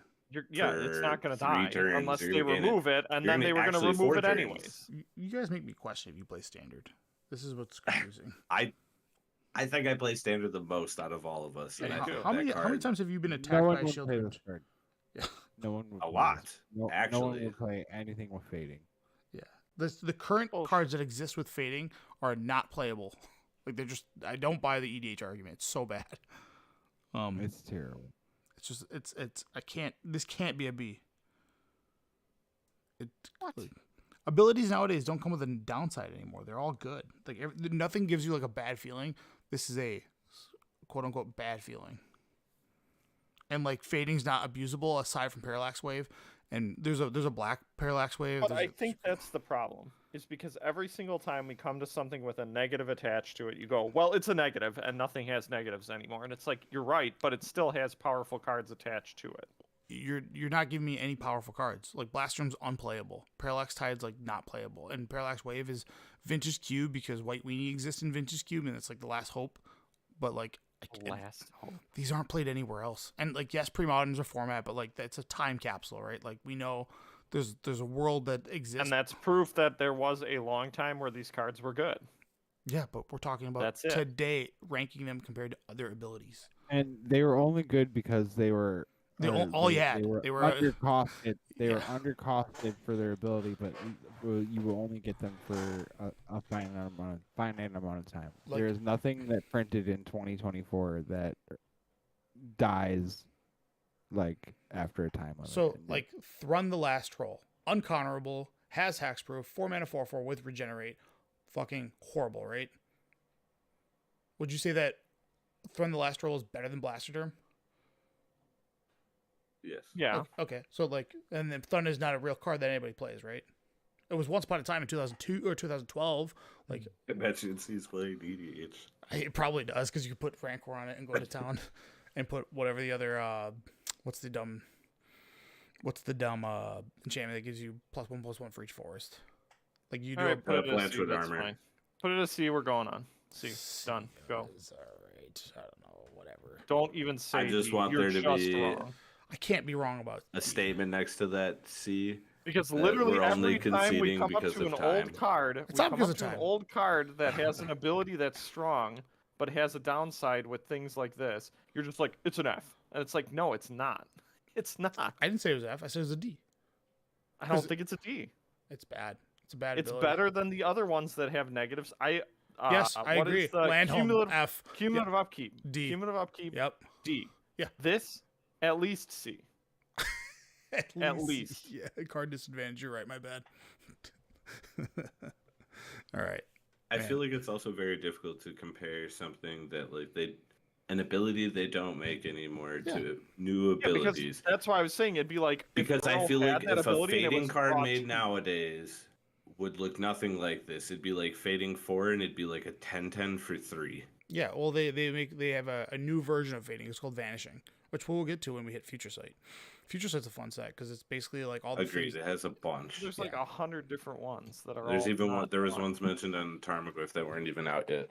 But the current cards that exist with fading are at a C level at best, and we're talking one card. I'll give you Parallax Wave. All the rest of these cards are Fs, like I across the hate board. this. But yes, I'll give you This is C. terrible. You this is coming from the guy that. Your rankings are terrible. Hold on. You said you gave Horsemanship a B, right? Yep. And you couldn't even give me a card that gets played with Horsemanship. Call the cops. Sun Quan, bro. When was the last time you saw Sun Quan? What was that? 2 weeks ago when Al. we played with Al. You guys are the worst. You guys are the fucking worst. He literally plays Mono Blue Sun Quan. Yeah. That's funny. Yeah. Just the fucking worst. All cards right, go ever. to the next one because we're gonna argue about this forever. Oh yeah. Because you hate any old card that has a downside. Kicker It's and fine. multi-kicker. So the Bad original. because you have to pay extra mana. Yeah. Every ability is kicker. Yeah. I was about to say every ability is kicker now. This is so this is the like this is the meme of S. the life, right? So the original think- kicker. Go on. Is S because it's. I think kicker is S because like it's. turns out modal spells are great. Yeah, when you get them both ways, when they're good early game, and then you get a benefit for drawing them late game, it gives somewhere to put your mana. So it's like, You ever get tooth and nailed? It feels pretty bad. I've been on EDH rec. I need to make this statement. Oh no. go on. Sun Quan is in less decks than Parallax Wave. Yeah, they're both.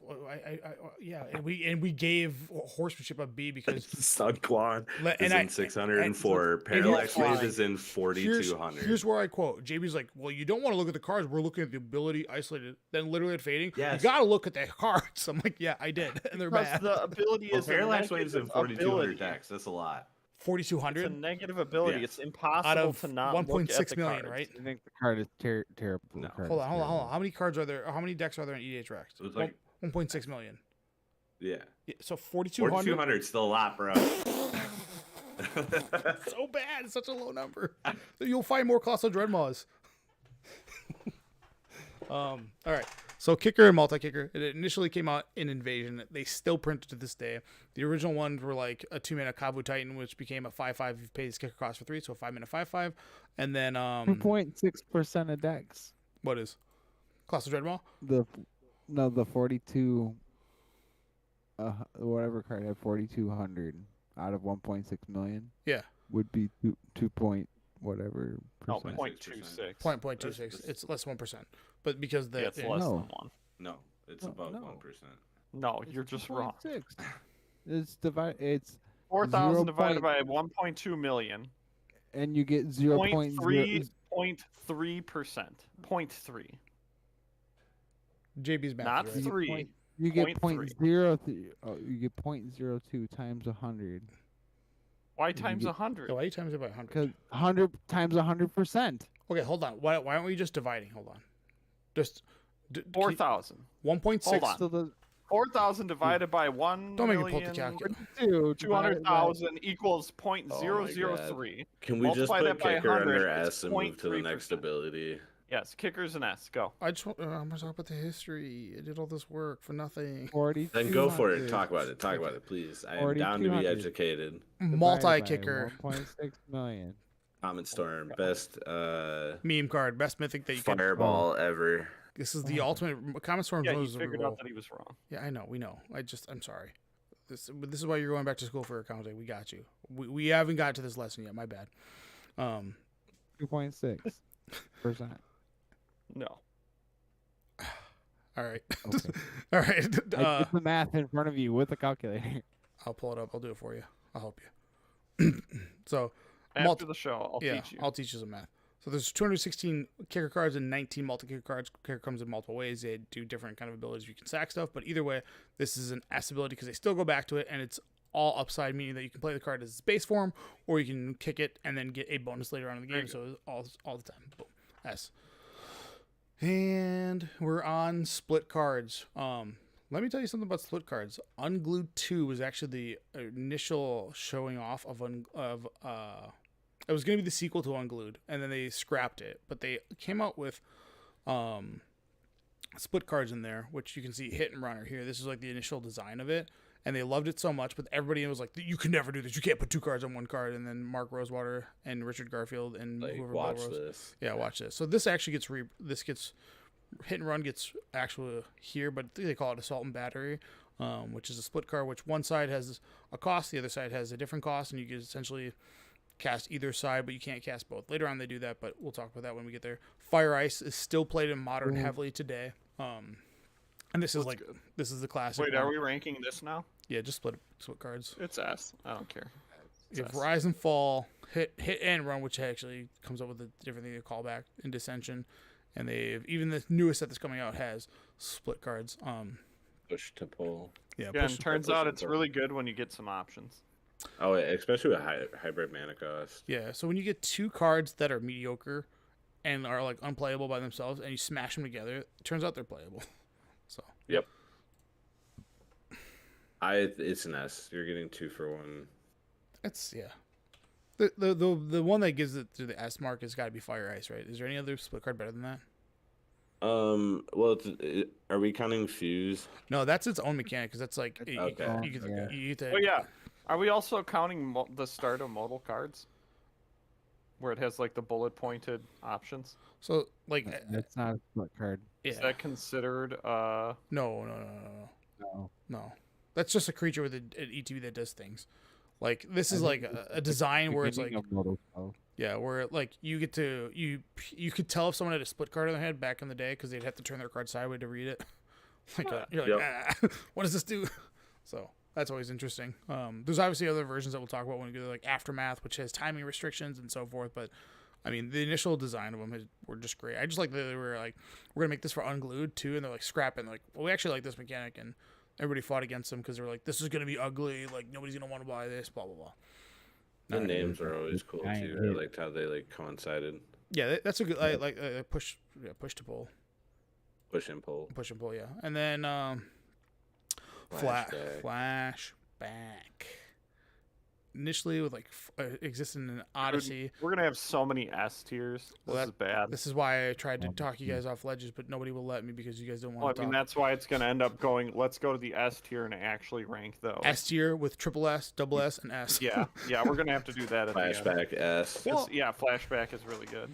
Yeah, so Flashback's really good. I love the original flashback cards because they had this little graveyard symbol on the top. Yes. Dude, the reprints have it now too. It's awesome. Yep. Yeah, it's such a sick design. But 162 cards have it totally. It's a mechanic that's well received. Existed first in Odyssey. Ancient Grudge is when they show like them having different colors.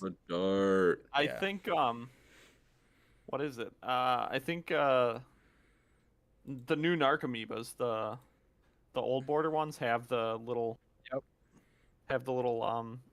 graveyard thing. Yeah, sick, dude. It's great. That's that little design is just cool. But we even have 2 ban cards that have flashback, which is Faithless Looting and Dread Return, both existing. Oh, it's a really good card, huh? Yeah, you say. Yeah, I think Faithless Looting can come off, but Dread Return never, unless they. Dread Return is one of those cards like, this is too good with Dredge. But yeah. Mm-hmm. Yeah. All right. I think that's it for ranked abilities. So next week we will go into some lower abilities, I guess. We'll call them Threshold, Madness, Morph, Fear, and Double Strike. Madness is cool. Jeez. I don't know if Fear's... Well, that's all right. Fear's got a fun... Madness. Yeah. All right. So that's it. So that ends off with Horsemanship at a B somehow, Fading at a C somehow, and then the Kicker, Split, Cards, and Flashback all at S designs, which, yeah, I mean, come on. They're all the same thing. Yeah, they're all great. Very good. Cards that do more than that you kind of double. You get bonuses. Well, you get to double up on Kicker, Split, and Flashback. All right, Josh, get this. What else? Out here. What's up? I was gonna say, what else do we have in S tier? Right now, we have Cycling and Haste. The beginning of Magic had like kind of a rough beginning because you have Communal Upkeep, you have Banding, you have Regenerate, you have First Strike, which is good, and then you have like Bands with Other, which is F. We have 2 Fs right now, which are How come you didn't have mono artifacts in there? mono artifacts because they got errated. Like they're not a thing anymore. If they were, I would give it to you, but like we don't treat any card. I guess Winter Orb is like a mono artifact. Yeah, but they're fucking errated. But they don't actually. They finally put it on the text. The idea of treat it like a mono artifact. Yeah. So and then Island Home is another, or Oh God. Land Home. Yeah, those are When those you were like, explained that to me, I was like, oh. yeah. I mean, that's why Dan the format Terrible. exists, but like that's it. It's so bad. All right, Josh, get us the hell out of here. Commander is just cosplay for introverts, and it's Wednesday, my dude. Hey, goodbye, y'all. Good Okay. night. Look at my stream. Watch my stream. Okay. Hang I'm on, gonna I know show what you how you're wrong. I know what I did wrong. I did 42,000 instead of 4,200. I know. I Yes, was off, exactly. I was off by a factor of 10. You just It don't was want. 2%. You just didn't want to show that to the people live. You don't want to admit it. No, I did. I typed in 42. I typed in 42,000. I had that number on the video. Yeah. You'll see it's 42,000. Oh, thank God. Oh yeah, Tony. But I I'm pretty beat, sure. I'm pretty sure Jeff said 42,000 at first. The first. I said time, 4,200. Yeah, he did. or whatever. And I was like, that's not how math works at all. So Tony got me a like little emulator that has the original Legend of Zelda on it. Yeah. I beat that shit like the day after he gave it to me. Mm-hmm. I just sat there playing it for like 3 hours. Yeah. And there's there's like a ton of secrets or whatever, and I have a bunch of it ingrained in my head because I used to play it all the time with my parents when I was a kid. Yeah. But there's this thing called Second Quest on it after you beat it. And I was like, oh, I've never really like done that, and I don't know where everything is, so let me try that. And I went into one of the dungeons. It was like a random dungeon that I found. And I was like, I can't figure out how like none of the walls are bombable. I don't know what's going on. So I looked up a guide, and I found out that there's walls that don't show any indication that you can just walk through. And I was like, okay, I'm not fucking playing Second Quest. I'm putting this shit down. I will not play this. That is too much. Like, if you make me get bombs and bomb walls, cool. But fucking pushing on every wall and every brick, I'm not doing that. That's pretty funny. You guys doing mushrooms with me and in Chicago? Mm. No. Wait, what? Why not? You doing mushrooms with me No. in Chicago? No. Why not? I've never done them.